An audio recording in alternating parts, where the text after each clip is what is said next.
Boa noite para quem é de boa noite e bom dia para quem é de bom dia. Seja muito bem-vindo e bem-vinda a mais um IM Podcast especial. Né? A gente está continuando com aquela temporada, entrevistando as grandes figuras da mineração brasileira.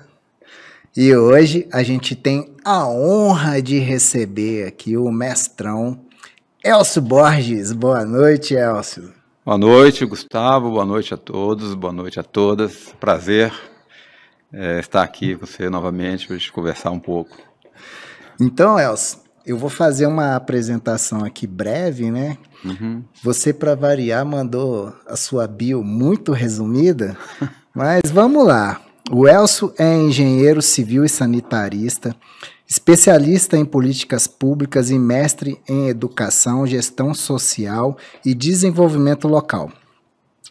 Profissional com experiência em elaboração e gestão de parcerias públicos-privadas, relacionamentos governamentais, instituições e diálogos com comunidades, gerenciamento de remoção e reassentamento de famílias em diversos contextos.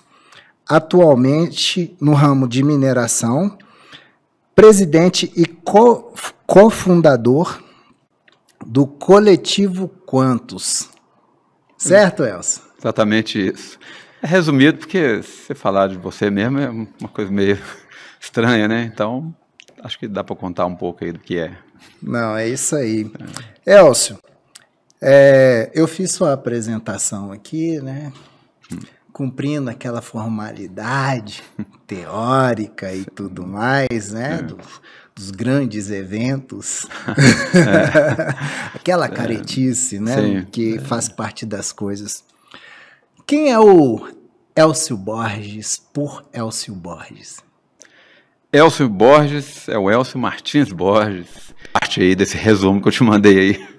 Um profissional de relacionamento, de engenharia, Sim. Pouco disso. E uma pessoa que milita nos movimentos sociais, buscando justiça social. Essa aí sempre foi minha bandeira, de correr atrás do prejuízo para o nosso povo. Não só para o nosso povo, né, Elcio? Até o momento, né, que a indústria entender que o socialmente justo e culturalmente diverso é essencial, né, para a sociedade e para a própria indústria se manter de forma sustentável, né, é difícil de enfiar isso na cabeça das pessoas, né, dentro do modelo de negócios das empresas. Mas a empresa fica fazendo aquela propaganda dizendo que é sustentável e tudo mais, e no fundo não é, né? Então, assim, a gente milita, mas as empresas não entendem que isso é um recurso financeiro que às vezes ela está jogando fora, né? Exato, e eu entendo assim, que isso é um capital para elas, né? É um Porque capital. quando a gente faz isso, e você quer tornar a empresa que você trabalha, por exemplo, uma empresa diferente, quem ganha com isso? Muito mais ela, né? Lá na Bolsa de Nova York, onde for, né? Que tem trabalhadores que estão lutando ali para que aconteça, né? O diferente dentro das empresas. Mas muitas das vezes, já aconteceu comigo, você é o chato, né? Porque você está buscando uma coisa diferente dentro da empresa, você está com essa pauta, e a empresa está no outro caminho, né? A empresa está no lucro e, infelizmente, não está nas pessoas, né? Não está vendo gente, está vendo lucro apenas, né? E poderia estar lucrando mais, né, Elcio? Porque você investindo culturalmente diverso, você vai investir em inovação, você vai investir em bem-estar, você vai investir em funcionários que estão trabalhando de uma forma muito mais produtiva, né? Acho assim, eu não sei que picuinha é essa, Elcio. Você já descobriu que picuinha é essa? Mas eu acho que não sei, a cabeça do acionista, eu acredito, esses conselhos que gerem essas empresas, né? Por exemplo, onde eu trabalhei, eu gosto sempre de criar um coral, sabe? Eu acho super legal a integração de pessoas, né? Acho que o coral é a melhor forma de integrar. Aí você consegue criar o coral dentro de uma empresa, mas a empresa não libera as pessoas para ensaiar, não sabe quanto que ela ganha com aquilo, né? E essa pauta da diversidade, né, que eu batalho dentro de onde eu trabalhei anos e anos, né? Está sempre ali, mas está no cantinho, né? A prioridade é sempre outra. E aí é difícil, né? Eu acho que, a gente vê assim, quem realmente leva essas pautas de diferença a sério, está na frente. Sim. Tá na frente, porque o trabalhador está satisfeito, né, a empresa está rendendo mais, mas como é que coloca isso na cabeça das pessoas, né? É isso aí. Nós vamos comendo pelas beiradas aqui, a gente tem muito assunto para conversar aqui hoje, Elcio. A gente está na Semana da Consciência Negra, certo? Uhum. E para você, é Semana da Consciência Negra ou Semana da Paciência Negra? Como se define melhor aí essa semana? Eu acho que talvez a Semana da Paciência Negra seria melhor, porque para mim, né, criei aí junto com os amigos um slogan aí que para nós todo dia é dia de consciência negra. Então a semana, o mês da consciência negra é uma coisa mais simbólica, né? Ô Elcio, e o que você acha, cara? Essa semana eu vi, né, uma empresa de mineração fazendo uma publicidade em cima do que eles chamam de negra na Semana da Consciência Negra e se maqueia, né, para aparecer bem para as pessoas, né, que é o que a gente chama de brown washing, né? O que você acha desse tipo de atitude? Olha, esse tem dois lados, né? Eu não vi a empresa, não vi a propaganda. Pode ser uma empresa que realmente esteja fazendo alguma coisa diferente. Pode ser. Né? A gente precisa conhecer os trabalhadores lá para ver o que está acontecendo. E também tem o aproveitador, né? Que vai aproveitar o feriado para soltar a propaganda, para dizer que está fazendo e no fundo não está fazendo, né? Eu não gosto muito desse tipo assim, de ação, não. Eu prefiro a ação continuada, né? Que a empresa faça isso o ano inteiro e talvez até nem divulgue. Porque eu acho, Gustavo, veja assim, depois que o ESG entrou na moda, então é muita propaganda de ESG e pouco tem sido feito, mas parece que tem sido feito demais. Né? Eu esperava, por exemplo, né, que do ano passado para cá, até fiz uma matéria sobre isso, um texto, que a gente abrisse as redes sociais e visse nosso povo assumindo gerência executiva, assumindo diretoria, assumindo como CEO, e não aconteceu nada. Então, as pessoas podem até dizer, não, aconteceu, é porque você não está conectado com essas pessoas. Aconteceu onde? Né? Porque as pessoas que assumiram, se é que assumiram, não dá a mão para o outro. Isso é uma coisa que eu reparo demais. As pessoas assumem, mas não, sabe, aquele negócio de não vão largar a mão de ninguém. Não larga, vai ver as equipes dessas pessoas. Entendeu? Então, coisa complicada, assim. Eu tenho minhas críticas aí, mas respeito quem faz e quem está fazendo legal. Uhum. E não vejo que são tantos, não. Né, onde está a massa, né, a quantidade, a proporção do trabalhador negro na mineração? Olha, eu falo muito sobre isso, às vezes as pessoas, igual eu te falei, parece até que você está falando a mesma coisa o tempo inteiro. Eu me lembro, eu gosto muito de samba, né, música nossa, um samba enredo da Mangueira de 64, que a Alessi Brandão regravou depois. Ela fala muito sobre os invisíveis, pessoas que saem de casa antes do amanhecer e voltam após o anoitecer. Essas pessoas que estão tomando chuva na fila do ponto de ônibus, né, vão para essas empresas dirigir caminhão fora de estrada, cozinha, etc. Né? Nada contra, o trabalho é digno, mas essas pessoas são invisíveis, ninguém está vendo elas. A gente só vê aquelas pessoas que estão publicando eventos, publicando não sei o que na rede social. Então, assim, eu acho que o número de inclusão tem até uma consideração, tem subido e tal, mas eu não vejo, por exemplo, a pessoa negra na posição de liderança. As lideranças continuam sendo as mesmas, né? Então, a gente continua, como diz o Edson Gomes na música História do Brasil, fazendo sempre o papel menor. Eu tive recentemente aqui, tem uns prédios aqui em Belo Horizonte que tem algumas empresas de mineração. Eu fui lá fazer umas reuniões lá, de muitos trabalhos meus. Em todas elas, eu reuni com pessoas não negras. Em todas elas, o café foi servido por pessoas negras, sem exceção. É por aí. É aí que estão as pessoas negras dentro da cadeia, né, da mineração. Né? Então, né, as pessoas estão nos trabalhos braçais e não tem nenhuma forma de participar de qualquer tipo de decisão dentro do setor, certo? Eu acho que não. Acho que é muito muito difícil, né? Eu não posso negar, a gente não pode negar que existe hoje algumas pessoas assumindo posição aí. Mas a gente precisa que essas pessoas ajudem as outras que não estão, né?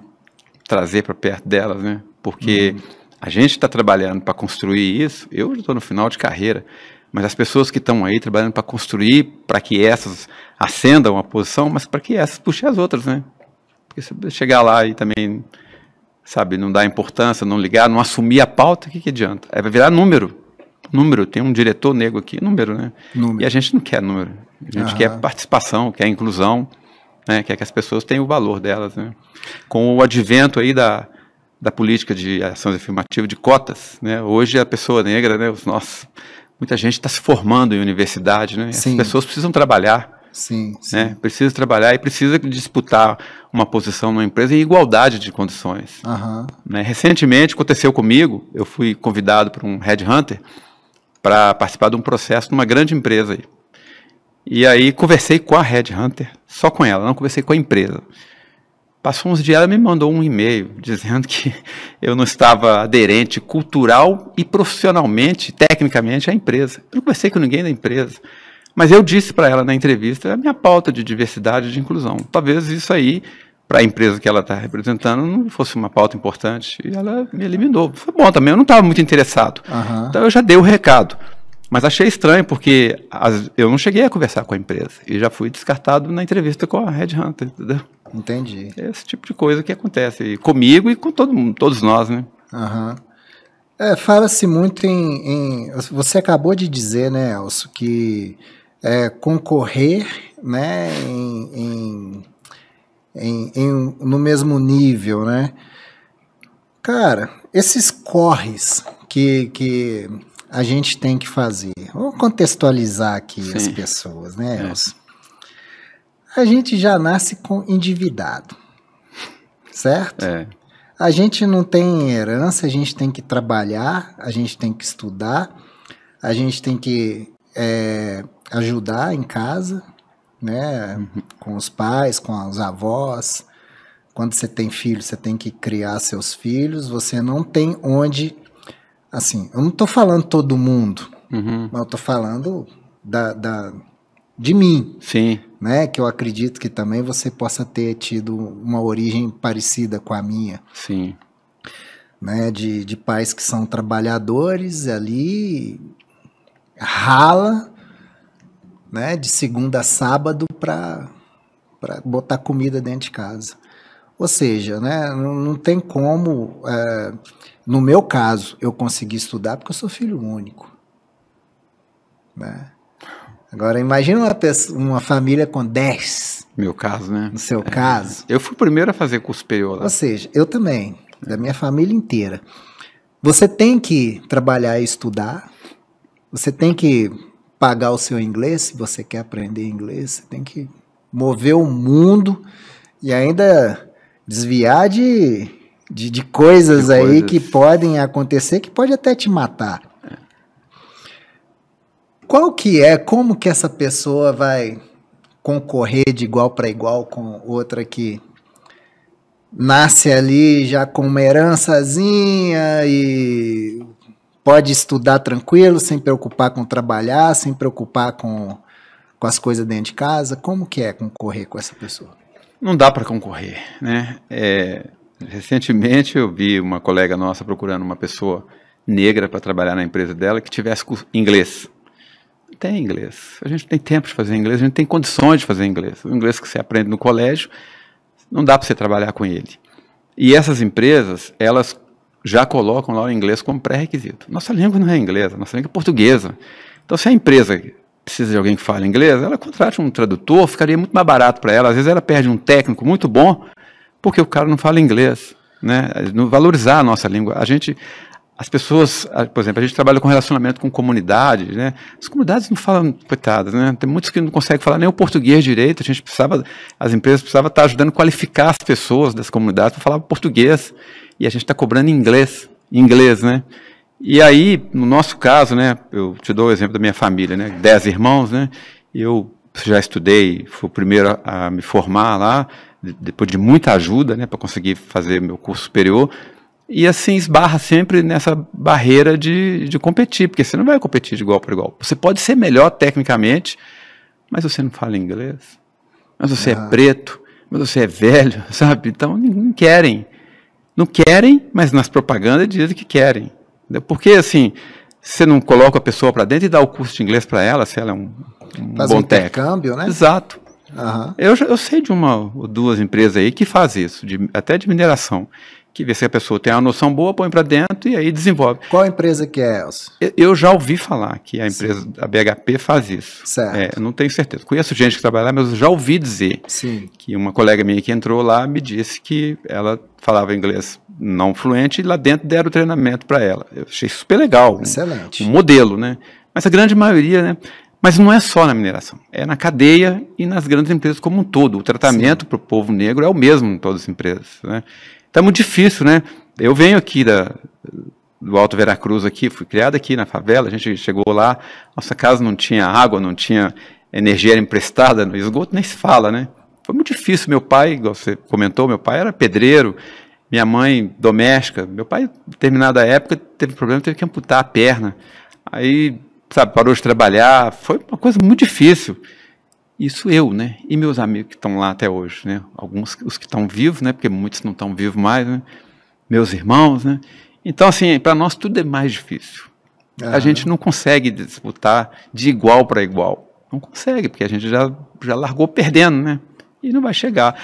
E aí eu falo muito, Gustavo, de oportunidade. Eu, com todas essas dificuldades, eu tive oportunidades. Por isso que eu, quando estou trabalhando em algum lugar, eu sempre dei oportunidade. Pessoas que trabalham comigo, tem várias pessoas aí que estão hoje em posição bacana por causa de oportunidade. Porque se você não der, as pessoas não vão chegar a lugar algum.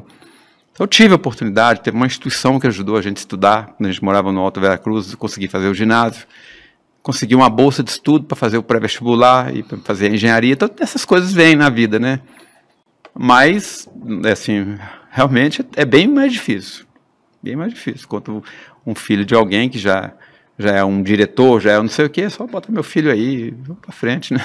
Tem os contatos, né? Tem um network, né? Que viabiliza muita coisa, né? Então, assim, realmente, né? Quando as pessoas vão falar em meritocracia e condições iguais de concorrência e tal, não contextualizam, né? E acaba que fica do jeito que tá e nada muda, né? E o estado quo continuar do jeito que tá, né? Vai ficar, né? Não vai. Né? Não, assim, aí na hora que você pega, daqui a um ano a gente volta para conversar, vai ver os índices, tá do mesmo jeito. Você não sabe quem está em posição de liderança, não tá, né? Não tá. Está sendo demitido. Como que foi essa história, Elcio, como que foi essa jornada sua de estudo, cara? Como que você passou da infância para a adolescência e foi para estudar, fazer engenharia? No meu tempo, a gente estudava, eu fiz o primário numa escola estadual. Foi só a única vez que eu estudei em escola pública. E é interessante que eu sentava com uma pessoa lá, a área vulnerável, né? E era um cara que, família toda, sabe, difícil, se tornou depois um dos maiores vulneráveis de Belo Horizonte. Ele sentava, na época sentava de dois, a gente sentava junto, consegui me livrar. Formei no ginásio, já entrei atrasado no ginásio, porque a gente mudou de comunidade, e aí, né, já cheguei no meio do ano, cheguei atrasado. Você vê que eu entrei na escola com 8 anos, o meu filho tem 6 anos, já lê. Eu, no 8 anos, ainda ia aprender a ler. Como é que o tempo muda. Para fazer o ginásio, foi a ajuda desse fundo, um fundo internacional que apadrinhava as crianças. Então, lá em casa, nós somos 4 apadrinhados. E aí eu consegui fazer o ginásio. Quando terminou o ginásio, eu não consegui estudar porque eu não podia pagar. Aí fiquei até que eu consegui uma bolsa de estudo e fui fazer o 2º grau. E depois eu consegui uma outra bolsa de estudo para fazer o pré-vestibular e aí passei na engenharia.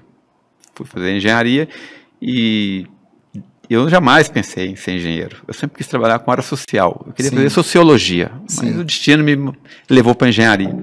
Dentro da engenharia, eu descobri uma coisa que eu queria muito, que é mexer com gente. Aí o saneamento. Aí que entrou o saneamento na minha vida. Porque o saneamento é uma política pública que você conversa com pessoas, que você ajuda a desenvolver as comunidades. E aí eu me tornei, então, um engenheiro sanitarista. Certo. E aí depois fui trabalhar nas prefeituras, né? Prefeitura de Betim, Prefeitura de Belo Horizonte. E por ironia do destino, o destino, né? Eu fui trabalhar exatamente na Urbel, que trabalha com vilas e favelas, ajudar a urbanizar vilas e favelas em Belo Horizonte.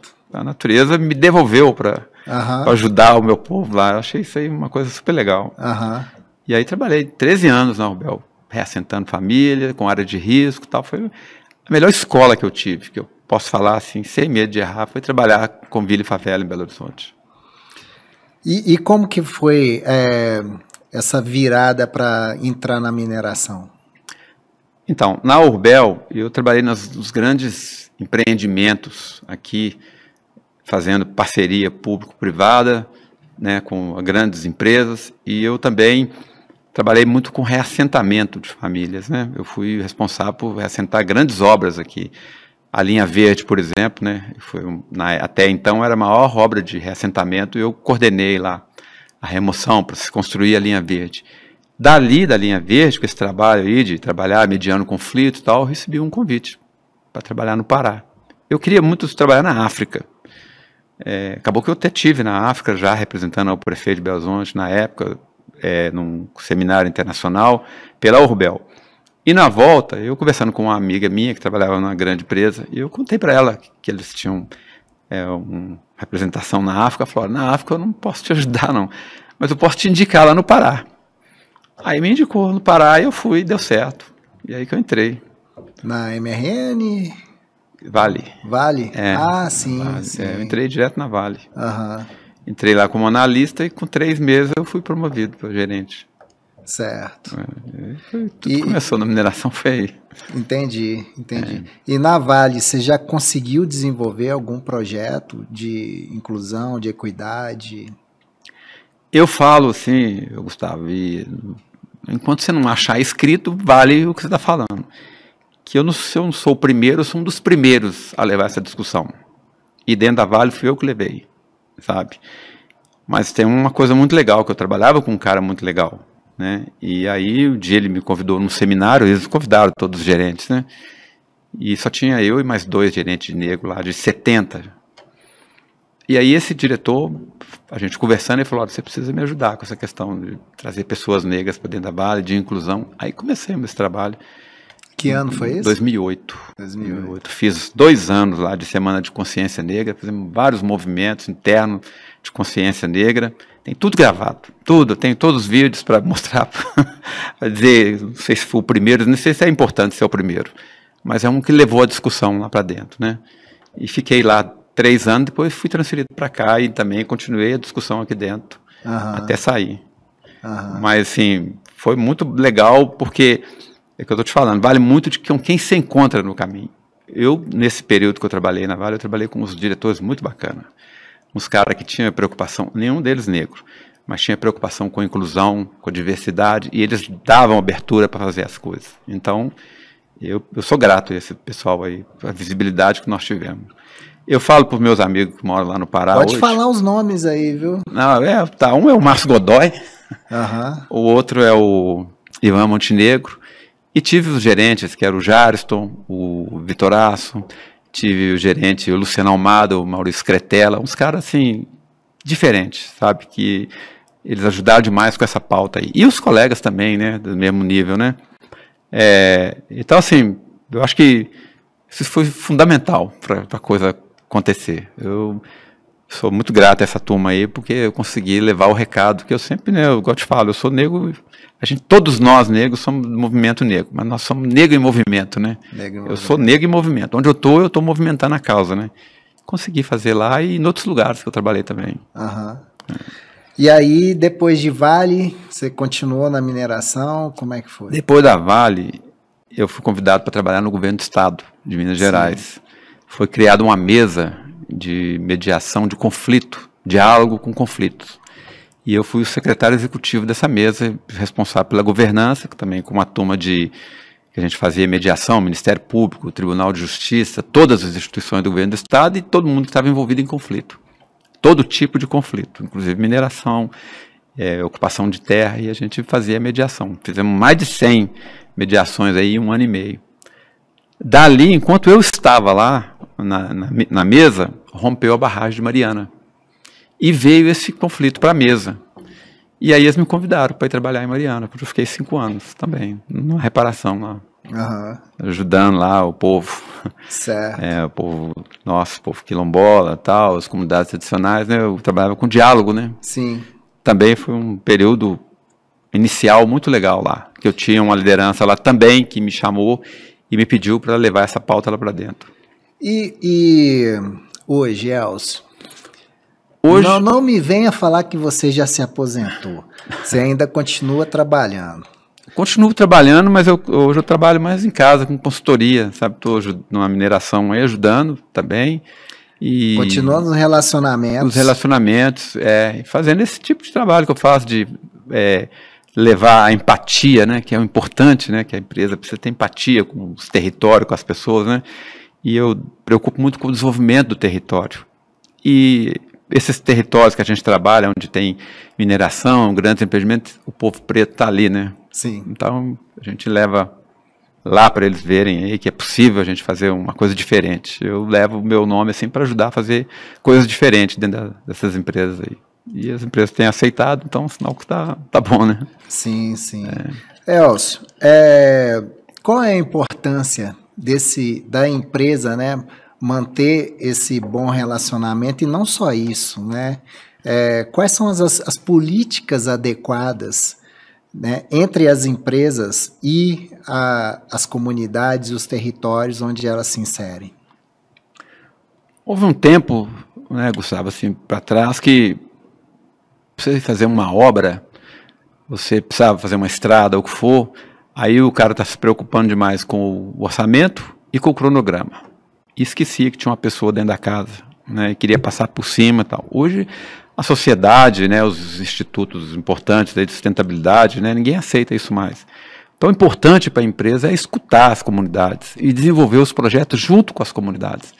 Eu trabalhei em projetos já de chegar com solução pronta. Nunca deu certo. Nunca deu certo. Então, você tem que, junto com a comunidade, desenvolver aquilo que interessa a ela, né? Não é o que é bom para mim, é bom para a comunidade. Não, não é assim.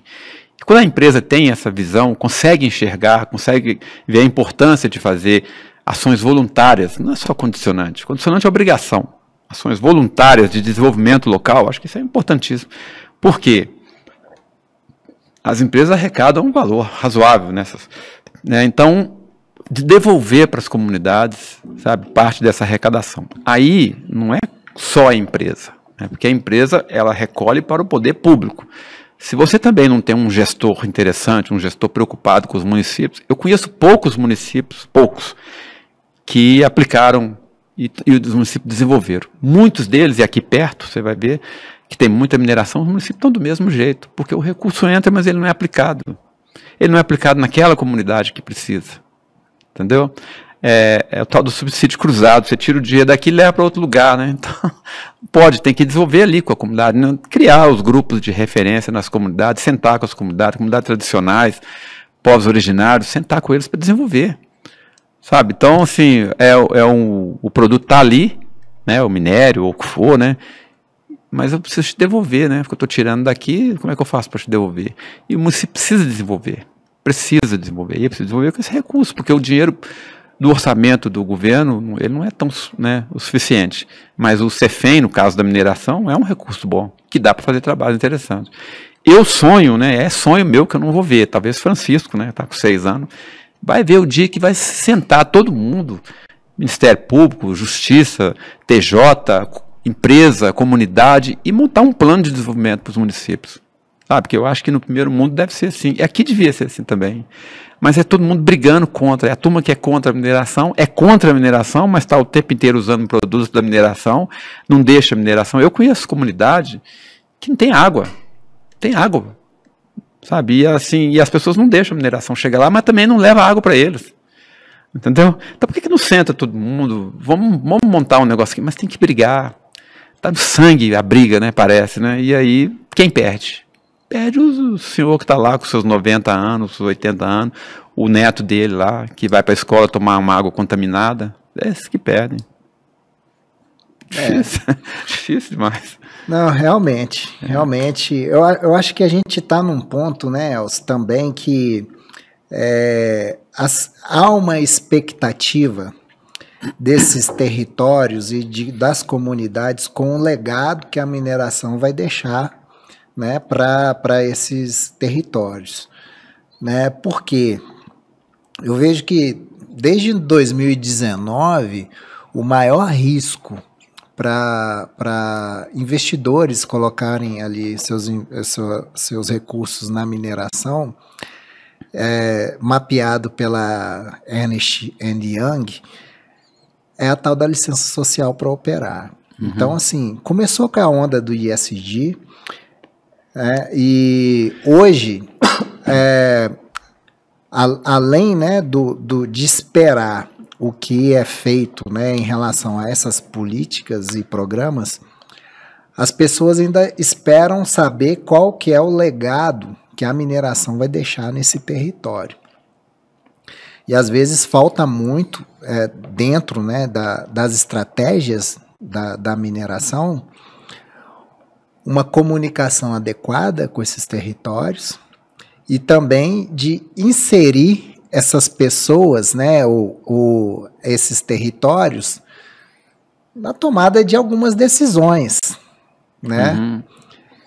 Tem alguma forma de mudar esse modelo de negócio que usualmente é praticado na mineração para ter essa inclusão, essa inserção dessas comunidades e territórios onde o empreendimento se insere na tomada de algumas decisões? Olha, acho que para mim, assim, que eu sou pessoa que trabalha com diálogo, acho que tudo é no diálogo, né? Porque muita gente, tem muitas pessoas que são especificamente, né, não dos grandes empreendimentos, contra a mineração, mas são contra a mineração, mas o que eu falei, eu comecei há pouco, mas usa tudo da mineração. Então, eu não quero a mineração aqui no meu município, porque vai atrapalhar a comunidade aqui e tal. Mas estou usando aqui o meu celular feito com a mineração lá do Pará, lá do Amapá. Esse produto aqui, que é da mineração de lá, se foi feito com trabalho escravo, não sei o que, não me interessa. Interessa é aqui no meu município. Né? É aquela história do cara que ele quer o ponto de ônibus na rua dele, mas desde que não seja na porta dele, na porta da casa dele, né? Ele quer uma feira, aquela feira de rua, desde que a feira não seja na rua dele. Então, assim, o discurso é muito, né? É muito isso. E aí tem o lado também da intransigência de empresas. É um conjunto de coisas, né? Que as pessoas podiam, todo mundo sentar, né? Ter a empatia de sentar, porque no final quem está perdendo são as comunidades, né? E o município que não desenvolve. O município que não desenvolve, né? Eu acho, né? Eu gosto do diálogo, eu acho que o certo é quando vai começar um empreendimento, senta todo mundo. Né? Até para chegar na licença social, senta todo mundo e com obrigações de todo mundo. Porque o cidadão também ele vai ter os benefícios dele, então ele também precisa ter alguma obrigação dele aí, né? Mas as pessoas são muito levadas por pessoas contrárias, que não querem e atrapalham, e por empresas também que não respeitam as comunidades, que é o mais importante, né? Você quer chegar na comunidade, eu trabalhei já em empreendimentos que as pessoas, mas o liderança lá é muito chato, não sei o quê. Ele é chato, mas ele tem 300 anos que a comunidade dele está ali, e você chegou agora e ele é que é o chato, sabe? Esse tipo de coisa, né? Então, eu acho que, por enquanto, né, sem usar a inteligência artificial, acho que o melhor caminho é uma conversa mediada. E aí, todos os poderes juntos, né? O Ministério Público com vontade de mediar, de ajudar a fazer, a Justiça, se for o caso, o empreendedor, as comunidades, todo mundo com vontade de realizar. Porque a gente precisa. Né? Não adianta, a gente precisa, né? Eu acho que o melhor caminho seria esse, né? E você vê as empresas hoje com mais cuidado nessa área? Vejo sim. De uns tempos para cá, você vê que as empresas, grande maioria delas, tem essa área de relacionamento, tanto comunidade como institucional, que é para ajudar a desenvolver esses territórios aí. Tem muita gente que está com vontade, sim. Massa, Elcio. O que levou, o que te motivou, né? Acho que você já até falou aqui, Elcio, mas vamos fazer aqui um corte agora do Coletivo Quantos. Né? Qual que é a história do Quantos e o que te levou, né, até essa iniciativa? Nesse período que eu fui trabalhar no Pará, quando eu estava lá com 3 meses, me promoveram a gerente lá. Aceitei a promoção e tal, né? E aí fui participar de um seminário. E aí, quando chegou lá, tinha 70 gerentes, né? E aí esse diretor que eu te falei, Márcio, foi uma dinâmica muito legal. Eu sempre conto que foi a melhor dinâmica que eu já participei. Você vai falar para ele, e não é para a turma. E ele vai responder para você. Então ele falou, ficou em pé perto de mim e falou sobre diversidade, sobre inclusão e tal, né? Olhando para mim, né? Aí, na minha fala, era 2008, eu gosto de contar essa história. Eu falei assim, olha, Márcio, eu tracei 3 coisas para este ano de 2008. Eu gostaria muito que o Lewis Hamilton fosse campeão da Fórmula 1, porque nunca nenhum negro tinha ganhado a Fórmula 1, né? Ganhou em 2008.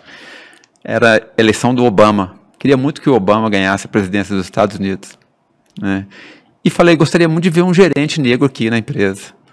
E ainda brinquei e falei assim, bom, hoje quando eu olho no espelho eu até já vejo um, né? Aí, nós éramos só 2 ou 3, né? Aí ele falou para mim, me ajuda com isso aí. Eu já estava fazendo esses movimentos lá, né? Já tinha 3 meses, eu tinha feito alguns encontros, né? Eu fiz um tributo a Bob Marley, porque Bob Marley representa tudo, você sabe. Uhum. E aí, vou vendo a pauta, né? Foi maio, né? Maio a gente não celebra o 13 de maio, mas o 11 de maio é a morte do Bob Marley. Então tinha o gancho, né? E aí começou essa discussão, sabe? E eu comecei, né, sempre incomodado onde eu trabalhei, de não ter pessoas negras, né? Não ter pessoas negras.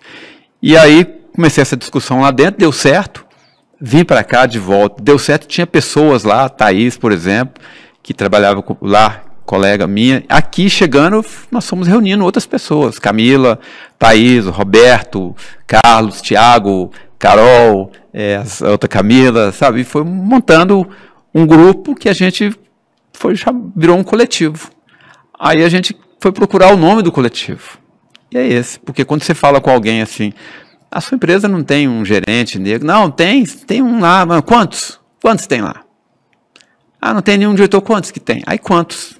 E missão do quantos é a gente propiciar que as pessoas negras alcancem posição de liderança dentro da cadeia, como um todo, da mineração, na logística, na ferrovia, em todos os grandes segmentos, né? Porque o povo, os negros representam acho que 5% hoje de lideranças, alta liderança no Brasil, né? É raro você encontrar alguém numa grande empresa, toda hora no meio, um CEO aí, um diretor, você vai lá, não é um negro, né? Eu nunca vi. Não, eu até conheço uns 3 ou 4 diretores assim, mas... Diretor também. Mas é o que eu tô te falando. Só o diretor do Instituto Minério. Esse sim. Também, né? Também, né?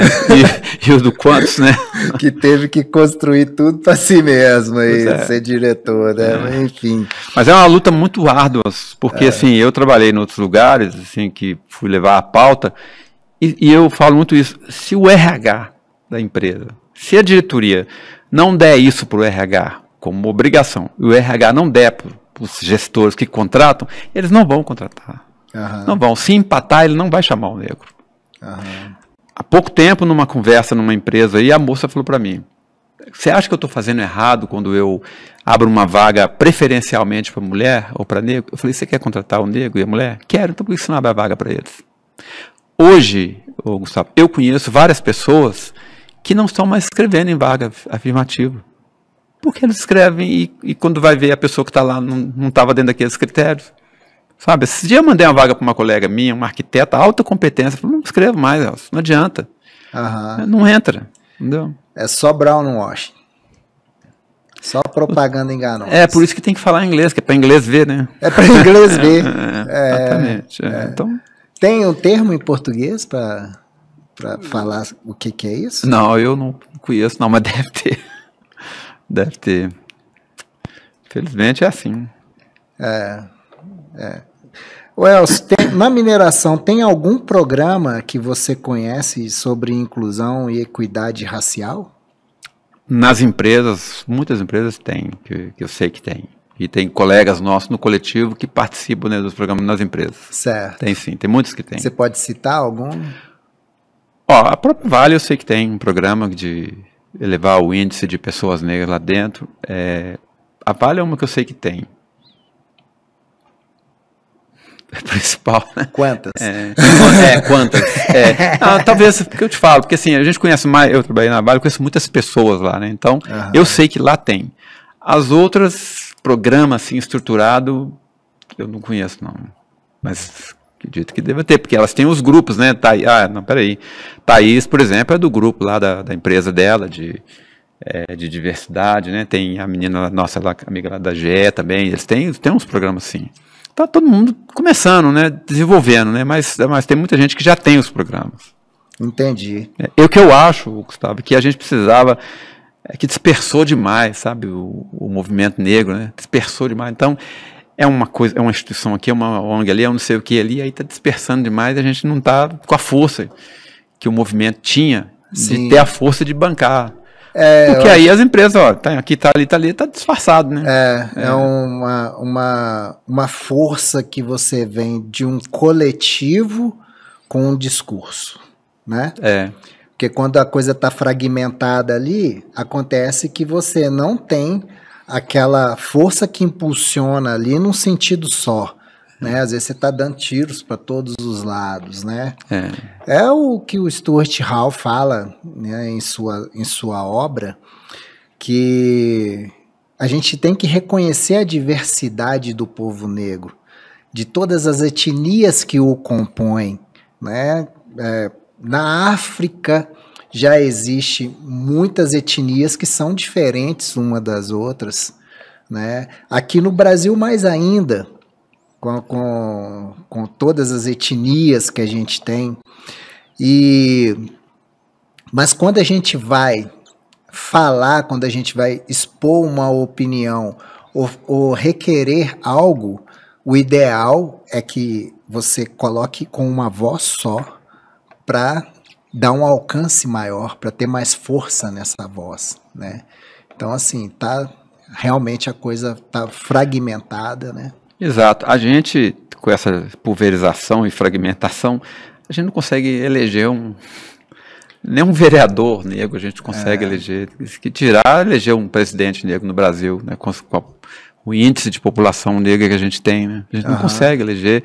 Você vê o exemplo de Salvador. Salvador, o Kleber, né? Ele ficou em segundo lugar, mas que pelo que eu conheço de Salvador, foi um avanço também dele ter conseguido ficar em segundo lugar, né? Que por exemplo, em Salvador rachou. Ele foi candidato pelo PSOL e o PT teve um outro candidato, né? Que não era pessoa de comunidade.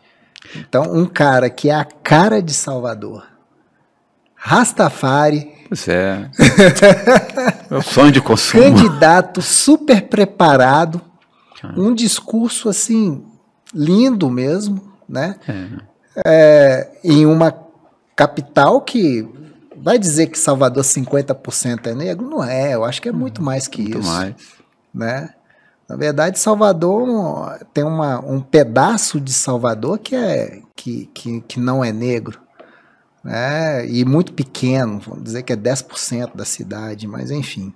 Não, só completando, você vê que umas coisas avançam e outras não. Aqui em Belo Horizonte, por exemplo, vou dar um exemplo daqui, que eu trabalhava na prefeitura, no governo do Célio de Castro, lá na década de final de 90, o Célio de Castro criou a Secretaria da Comunidade Negra. A Diva Moreira foi secretária, Sim. A gente ajudou a criar. Passou no Célio, passou no Pimentel, até no Márcio Lacerda ainda tinha, depois acabou, ainda era coordenadoria. Sabe, a gente não tá mais. Então, é difícil, vai ser difícil. Elcio, uma mensagem para o 20 de novembro aí, para as nossas comunidades e também para as comunidades que não são as nossas aí. Não, o que eu acho, sim, que as comunidades precisam continuar fazendo o papel delas de cobrar para que elas se desenvolvam. Né? O papel delas, elas têm que fazer o papel de cobrar. Mas elas precisam, e muitas já fazem, é conversar e fazer com que as empresas, né, principalmente, conversem, né? Que tem muita empresa que conversa, tem muita empresa que não conversa. E aí eu acho que se não for atrás, não for a luta, sabe, é difícil de conseguir. Eu, já só para ilustrar para você, por exemplo, meu caso aqui no Alto Veracruz, a gente só conseguiu as coisas ali quando veio o orçamento participativo, porque organizou a comunidade. comunidade dispersava demais, organizou. Então, eu acho que a comunidade precisa acreditar e cobrar, acreditar cobrando. E a empresa precisa fazer o papel dela também de responsabilidade, né? Também querer desenvolver. Acho que não pode viciar os relacionamentos, relacionamento institucional, você sentar com o prefeito com porta fechada, não pode, porque o prefeito vai levar para a comunidade que interessa a ele, não talvez para a comunidade que precise, né? Então ela tem que marcar esse espaço para ela aí. Eu acho que o recado principal, sabe, assim, a comunidade sabe o que ela quer. Cada um sabe o que quer e o que precisa, né? Não adianta eu levar para você uma ponte se você está precisando, né, de uma sala de aula, né? Por exemplo, né? Acho que é isso. E a mensagem para quantos, para alunos do Instituto Minere, para mineração em geral? Eu faço uma convocação, que essas pessoas venham se juntar com a gente, para a gente ter representatividade dentro das empresas. Porque nós, essas comunidades que a gente trabalha, geralmente são comunidade pobre, preto, né? Se você tem uma representatividade dentro das empresas, você tem certeza que alguém está ali te ajudando para chegar lá. Senão, não vai. Eu trabalhei recentemente aí, uma instituição aí que as pessoas da comunidade falavam comigo, a gente não nos enxergamos em vocês. Vocês vêm aqui só pessoas brancas da nossa comunidade, não sabem o que a gente precisa. Então, convoco aqui os professores aqui do Instituto, os alunos, né, e quem está assistindo a gente, juntar com a gente, a somar e fazer essa transformação dentro das empresas, na cultura das empresas. Mas não pode ser, Gustavo, propaganda. Não pode ser. Eu li que o cara que criou o ESG está decepcionado com o ESG, porque é só propaganda. Todo mundo é ESG. Né? Outro dia eu postei uma coisa lá, até fazendo um questionamento. O cara, para ser bom de ESG, ele tem que ter uma certificação. Sim. Aí quem certificou, quem criou o certificado? Então, é um negócio meio estranho, né? Então, assim, o negócio de ficar postando foto o tempo inteiro de evento que as pessoas fazem aí, não sei o quê, isso não vai desenvolver a comunidade. Vai desenvolver a comunidade é você fazer investimento na comunidade. Com certeza. Dar voz. Dar voz. Né? Para quem precisa de voz. Para quem precisa de voz, respeitar, né? Incluir. Exato. Né? Essa é a forma de desenvolvimento da sociedade no geral. Não adianta a gente ficar criando mecanismos que vão ficar maquiando a realidade e no final das contas a gente sabe qual que é.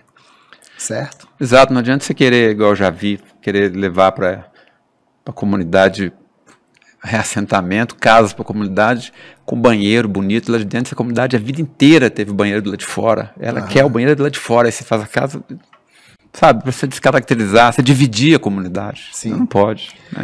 Elcio, no começo a gente falou, né, sobre quem é o Elcio, né? Eu trouxe sua bio aqui resumida, você também trouxe a sua visão de quem é o Elcio. E eu gostaria de te perguntar agora o que o Elcio deixou de ser. Boa pergunta. Eu não arrependo de coisas não, sabe? Mas tem algumas coisas que eu podia ter feito um pouco mais, eu acho. Eu podia ter ficado um pouco mais no Pará, porque eu acho que o Pará precisava da mudança lá, sabe? Não para ser prefeito lá, igual me ofereceram. Ter ficado um pouco mais. Eu poderia ter tentado trabalhar na África, eu fui 2 vezes e não fiquei. Uma vez eu fui convidado, outra vez tal. Mas na minha vida, assim, profissional, eu fico triste quando eu vejo que às vezes você não consegue reassentar uma família, sabe, fazer uma obra que dê qualidade de vida para as pessoas. Eu, particularmente, nas obras que eu trabalhei, tenho pouquíssimo passivo. Eu sempre briguei porque as pessoas do reassentamento, geralmente, gente de área de risco, é gente igual a gente, né?